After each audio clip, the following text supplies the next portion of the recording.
حضرت آدم اور حوا جنت کے اندر ہیں، شیطان آیا اور حضرت آدم حوا سے کہتا ہے آئے آدم آئے حوا، کیا تمہیں معلوم ہے اللہ تعالیٰ نے تمہیں اس درخت کے قریب جانے سے کیوں روکا ہے، اس درخت کے قریب جانے سے کیوں منع کیا ہے؟ حضرت آدم اور حوا نے کہا بس اللہ تعالیٰ نے ہمیں روکا، ہم رک گئے، اللہ نے اس درخت کا پھل کھانے سے منع کیا، ہم باز آ گئے۔ شیطان کہتا ہے اے آدم اے حوا، ابھی تمہیں اس درخت کے بارے میں معلوم نہیں ہے، یہ درخت ایک چمتکاری درخت ہے، جادوئی درخت ہے۔ کہا کیا مطلب؟ آئے آدم سنو، اگر تم اس درخت کا پھل کھا لو گے ان تکون ملکین او تکون من الخالدین، تو تم ہمیشہ ہمیشہ جنت کے ہو جاؤ گے، تم فرشتے بن جاؤ گے یا ہمیشہ جنت کے اندر رہو گے، کبھی تمہیں نکالا نہیں جائے گا۔ آئے آدم تمہیں اس جنت کے درخت کے بارے میں علم نہیں ہے، اگر تم اس کا پھل کھا لو گے ان تکون ملکین، تو تم فرشتے بن جاؤ گے، او تکون من الخالدین، یہ ہمیشہ میں جنت کے ہو جاؤ گے اور کبھی بھی تمہیں جنت سے نکالا نہیں جائے گا۔ فَدَلَّاهُمَا بِغُرُورٍ، حضرت آدم کو بہکا لیا، حضرت حوا کو بہکا دیا، وَذَاقَ الشَّجَرَ، اور ان دونوں نے اس درخت کا پھل کھا لیا جس سے اللہ نے منع کیا تھا۔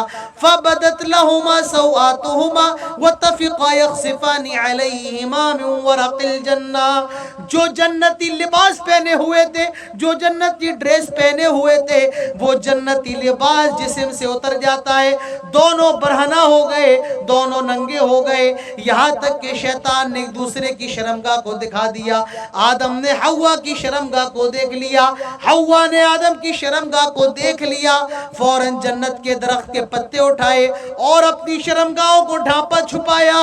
اللہ تعالیٰ فرماتا ہے آئے آدم تم نے غلطی کر دی ہے، آئے آدم تم سے خطا ہو گئی ہے، اب ہماری جنت میں رہ نہیں سکتے ہو، اور جنت سے ان دونوں کو نکال دیا گیا اور دنیا کے اندر بھیج دیا گیا۔ تو میرے بھائیوں، غلطی تو ہمارے باپ آدم نے کی ہے، جب آدم نے غلطی کی ہے تو آدم کی اولاد بھی غلطی کرتی ہے، جب آدم سے گناہ ہوا ہے آدم کی اولاد سے بھی گناہ ہوگا، اور قیامت تک آدم کی اولاد سے گناہ ہوتا رہے گا۔ ہم سب میں کوئی گناہ سے معصوم نہیں ہے، ہم سب گنہگار ہیں، ہم سب خطا کار ہیں۔ ہم میں اور آپ میں کتنے ہوں گے نماز کے پابند نہیں ہوں گے، ہم میں اور آپ میں کتنے ہوں گے بینک کا سود اور بیاج کا پیسہ کھا رہے ہوں گے، ہم میں اور آپ میں کتنے ہوں گے زناکار بھی ہوں گے، ہم میں اور آپ میں کتنے ہوں گے شرابی بھی ہوں گے، تو ہم سب گنہگار ہیں۔ اب آئیے میں آپ کو بتاؤں کہ آج میری تقریر کا ٹاپک کیا ہے۔ آج میں آپ کے سامنے وہ چیزیں پیش کروں گا، آج میں آپ کے سامنے دو گناہوں کو رکھوں گا جو گناہ کبیرہ گناہ ہے، بڑے گناہ ہیں، اور جب تک اس گناہ کے لیے توبہ نہ کر لی جائے اور جب تک اس گناہ پر حد قائم نہ ہو جائے تب تک وہ گناہ معاف نہیں ہو سکتا۔ فالو ضرور کیجیے گا، آگے بہت اچھی میں آج آپ کے سامنے دو گناہوں کا ذکر کروں گا، اور ان دونوں گناہوں میں آج کا نوجوان جکڑا ہوا ہے۔ آج میں آپ کے سامنے دو گناہوں کو پیش کروں گا، آج مسلمان نوجوان بھی ان گناہوں کا شکار ہے۔ سب سے پہلا گناہ جو بڑا گناہ ہے اور آج مسلمان نوجوان اس گناہ کو انجام دے رہا ہے، وہ گناہ ہے زنا کا گناہ، زنا کا زہر۔ آج مسلمان زنا کر رہا ہے۔ زنا ہوتا کیا ہے؟ کیا کبھی ہم نے یہ جاننے کی کوشش کی ہے؟ آؤ میرے بھائیوں سن لو میرے منہ سے کہ زنا کس کو کہا جاتا ہے، زنا کی تعریف کیا ہے۔ زنا کہتے ہیں علاقۃ جنسیۃ بین شخصین بدون زواج، لڑکا اور لڑکی کا آپس میں شاریرک سمبند قائم کرنا بغیر شادی کے، بغیر نکاح کے، یہ زنا کہلاتا ہے۔ پھر سنو زنا کیا ہے؟ علاقۃ جنسیۃ بین شخصین بدون زواج، لڑکا لڑکی کا آپس میں ملنا، آپس میں سیکشول ریلیشن قائم کرنا، شاریرک سمبند بنانا، جسمانی تعلقات قائم کرنا، یہ زنا کہلاتا ہے۔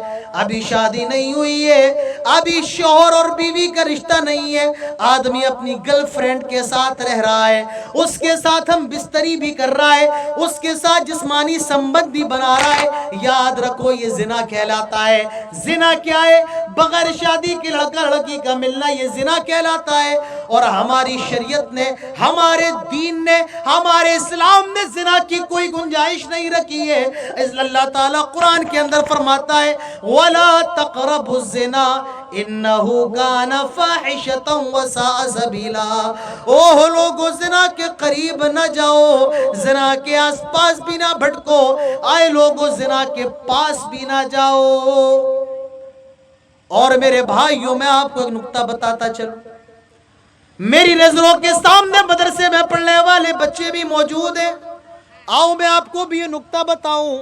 اللہ تعالیٰ نے یہ نہیں کہا کہ زنا نہ کرو، اللہ تعالیٰ نے یہ نہیں کہا کہ زنا نہ کرو۔ جیسے یہ پانی کی بوتل ہے، اب میں کہوں کہ پانی نہ پیو، یہ بات سمجھ میں آتی ہے، ٹھیک ہے پانی نہ پیو، لیکن میں نے کہا کہ پانی کے قریب نہ جاؤ۔ ان دونوں میں فرق ہے۔ ایک تو یہ ہے کہ پانی نہ پیو، ٹھیک ہے پانی کو اپنی گود میں رکھ لو، اپنی جیب میں رکھ لو، لیکن میں کہوں کہ پانی کے قریب نہ جاؤ، مطلب اس کے پاس بھی جانے کی، اس کو ٹچ کرنے کی بھی اجازت نہیں ہے۔ اللہ تعالیٰ نے یہی فرمایا کیا؟ وَلَا تَقْرَبُوا الزِّنَا، زنا کے قریب نہ جاؤ۔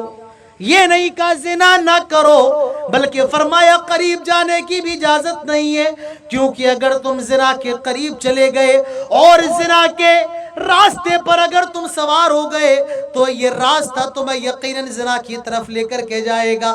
اگر تم گرل فرینڈ بوائے فرینڈ کے چکر میں پھنس گئے تو یہ راستہ بھی تمہیں زنا کی طرف لے کر کے جائے گا۔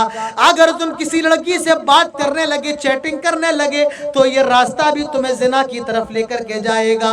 اگر تم نے فیس بک پر کسی لڑکی سے دوستی کر لی ہے تو یہ دوستی بھی تمہیں زنا کی طرف لے کر کے جائے گی۔ اگر تم نے اس زنا کے روڈ پر قدم رکھ دیا ہے تو یہ زنا تمہاری بہن تک چلا جائے گا، یہ زنا کی سڑک تمہاری ماں تک چلی جائے گی، تمہاری بیٹی تک چلی جائے گی۔ اسی لیے اللہ تعالیٰ نے فرمایا وَلَا تَقْرَبُوا الزِّنَا، زنا کے قریب بھی نہ جاؤ، زنا کے پاس بھی جانے کی اجازت نہیں ہے۔ کیوں؟ زنا کیوں نہ کرو؟ إِنَّهُ كَانَ فَاحِشَةً، چھیچی ناپاکی ہے، بہت برا کام ہے، فحش ہے، وَسَاءَ سَبِيلًا، اور زنا کا راستہ بہت برا راستہ ہے۔ کتنا برا راستہ؟ ارے اگر بچہ پیدا ہو گیا، اگر بچے کی ولادت ہو گئی، سماج کے اندر رسوا ہوگا، لوگ اسے تانا دیں گے، دیکھو فلاں ولد الزنا ہے، حرام کی اولاد ہے، جو لڑکی زنا کر لے اس کا بھائی رسوا ہوتا ہے، باپ رسوا ہوتا ہے، ماں رسوا ہوتی ہے۔ اسی لیے فرمایا وَسَاءَ سَبِيلًا، اور زنا کا راستہ بہت برا راستہ ہے۔ آئے میرے نوجوانوں، جس راستے کو اللہ نے سب سے برا راستہ قرار دیا، آج اس راستے پر چل کر تم اپنی دنیا کو بھی تباہ کر رہے ہو اور اپنی آخرت کو بھی تباہ کر رہے ہو۔ آئے مسلمانوں، جس کا بھی قرآن تو کھولو، قرآن پڑھو، کاش تم نے قرآن پڑھا ہوتا، کاش تم قرآن کی اس آیت سے گزرے ہوتے جس میں اللہ تعالیٰ نے زنا کے قریب جانے سے بھی منع کیا۔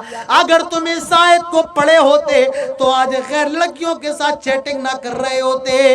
اگر آج تم نے قرآن کی اس آیت کو پڑھا ہوتا تو آج فیس بک پر لڑکیوں سے بات نہ کر رہے ہوتے، آج تمہاری گرل فرینڈ نہ ہوتی۔ اگر تم نے قرآن کی اس آیت کو پڑھا ہوتا تو آج تم غلط کاموں میں ملوث نہ ہوتے۔ اللہ تعالیٰ فرماتا ہے یہ زنا کا راستہ بہت برا راستہ ہے، وَسَاءَ سَبِيلًا، بہت خراب راستہ زنا کا راستہ ہے۔ یہ زنا کی سڑک بہت خراب سڑک ہے۔ اور آئیے میں آپ کو ایک واقعہ بتاؤں، انسانوں کی بات تو میں بعد میں کروں گا۔ ارے اگر بندروں کی یہاں بھی زنا ہو جائے تو بندر بھی اس کو پسند نہیں کرتا ہے۔ حضرت عمر بن میمون ایک صحابی ہیں، وہ فرماتے ہیں رأیت فی الجاہلیہ، میں نے زمانے جاہلیت کے اندر دیکھا قردۃ زنت، ایک بندریا نے زنا کر لیا تھا، اور جب بندروں کو یہ معلوم چلا تو ان کو مارا پتھروں سے، اور میں نے بھی پتھر سے مارا اور اس زناکار بندر اور بندریا کا کام تمام کر دیا۔ یہ بندروں کی یہاں ایک صحابی بیان کرتے ہیں کہ بندریا نے زنا کیا تو اور بندروں نے اس کو مار دیا، رجم کر دیا۔ ہمارے اسلام کے اندر زنا کی سزا کتنی ہے، ہمارے اسلام کے اندر بلاತ್ಕಾರ کی سزا کتنی خطرناک ہے۔ سورۃ النور آیت نمبر 2 اٹھو، اللہ تعالیٰ قرآن کے اندر کیا فرما رہا ہے؟ او لوگو ذرا قرآن تو پڑھا کرو، ذرا قرآن کے اوراق تو الٹ لیا کرو۔ آج بڑے افسوس کے ساتھ کہنا پڑے گا، آئے مسلمانوں تمہارے پاس دولت کی کمی نہیں ہے، لیکن آج تمہارے پاس قرآن کے علم کی کمی ہے۔ آئے مسلمانوں آج تمہارے بچے ڈاکٹر تو بن گئے ہیں، لیکن آج تمہارے بچے قرآن کے عالم نہیں بنے ہیں۔ آج تمہارے بچے بڑے بڑے کاروباری تو بن گئے ہیں، لیکن آج ان کے پاس قرآن کا علم نہیں ہے۔ ذرا قرآن پڑھا بھی کرو، قرآن کھولا بھی کرو، کبھی قرآن کو سمجھنے کی بھی کوشش کیا کرو۔ آج میں پوچھ لوں اگر آپ کے امام صاحب سے، یہ بتائیے کہ آپ کی یہاں قرآن کا درس ہوتا ہے؟ کیا آپ کے یہاں فجر کی نماز میں قرآن کی تفسیر ہوتی ہے؟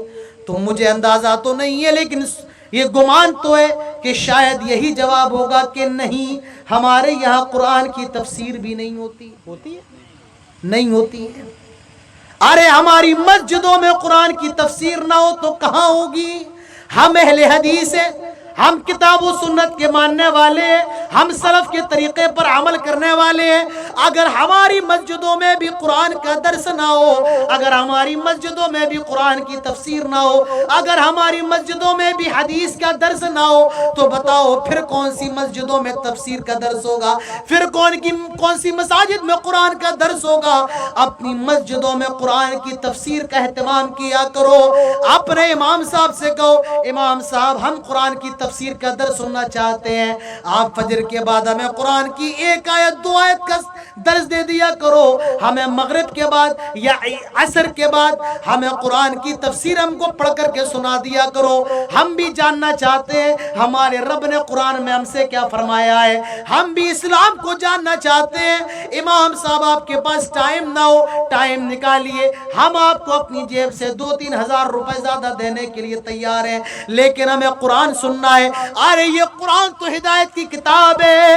اللہ تعالیٰ فرماتا ہے یہدی للتی ہی اقوم، یہ قرآن تو قوموں کی ہدایت کے لیے آیا ہے۔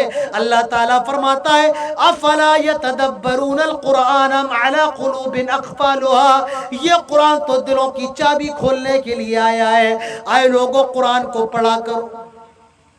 کیا کہا اللہ نے قرآن کے اندر زنا کے بارے میں اور زنا کی سزا کے بارے میں؟ الزانیۃ والزانی فجلدوا کل واحد منہما 100 جلدہ، زنا کرنے والی لڑکی، زنا کرنے والا لڑکا، فجلدوا ان کو گوڑے لگاؤ، کوڑے مارو، فجلدوا کل واحد منہما 100 جلدہ، اور 100 کوڑے لگائے جاؤ۔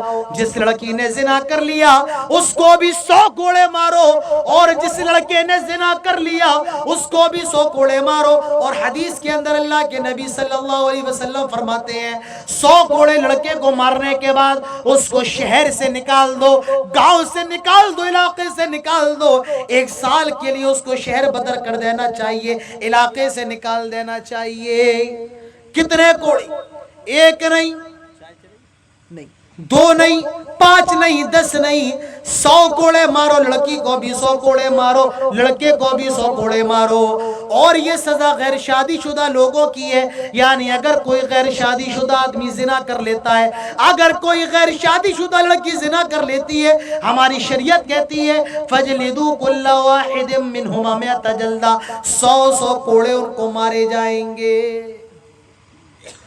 آپ یہ نہ سوچنا کہ 100 کوڑے تو بہت آسان ہے، ارے نہیں، 10 کوڑے میں تو آپ کی حالت خراب ہو جائے گی، 50 کوڑے میں تو آپ زندہ بھی رہیں یا نہ رہیں یہ بہت مشکل کی بات ہے۔